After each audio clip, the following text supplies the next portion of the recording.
বাংলাদেশের রাজনৈতিক দল বিএনপিকে বলছি, বাংলাদেশে ৯৭% মুসলমানের দেশে কোনো জাতীয়তাবাদী মানবরচিত কুফরি বা কাফরি মতবাদ চলবে না।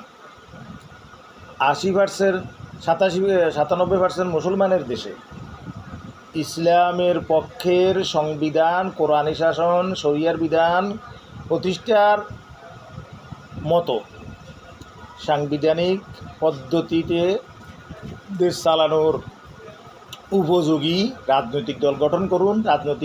আপনাদের রাজনৈতিক দলের সংস্কার আনুন এবং দলের সংস্কার করে ইসলামী আইন কায়েমের লক্ষ্যে আপনাদের কার্যক্রম চালু করুন। তাহলে জনগণ আপনাদেরকে ভোট দিবে। না হয় আপনাদের গালে থুতু মেরে 2 গালে 82টা জুতা মেরে প্রত্যাখ্যান করবে ঘৃণা ভরে এবং ইতিহাসের আস্থা করে বাগাড়ে নিক্ষিপ্ত হবেন।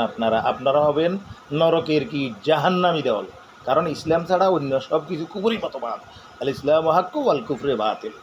ইসলাম ছাড়া অন্য যত মতবাদ আছে সবগুলো কুফরি মতবাদ। সুতরাং পরিত্যাগ করে দলের সংস্কারণে ইসলামী রাষ্ট্র প্রতিষ্ঠার জন্য, ইসলামী রাষ্ট্র এবং সরকার প্রতিষ্ঠার আলোকে যেই সংবিধান দরকার, যেই আপনার দলের কর্মসূচি দরকার, যে দলীয় ম্যানিফেস্টো দরকার, দলের কর্মসূচি দরকার, এগুলো ঠিক করেন।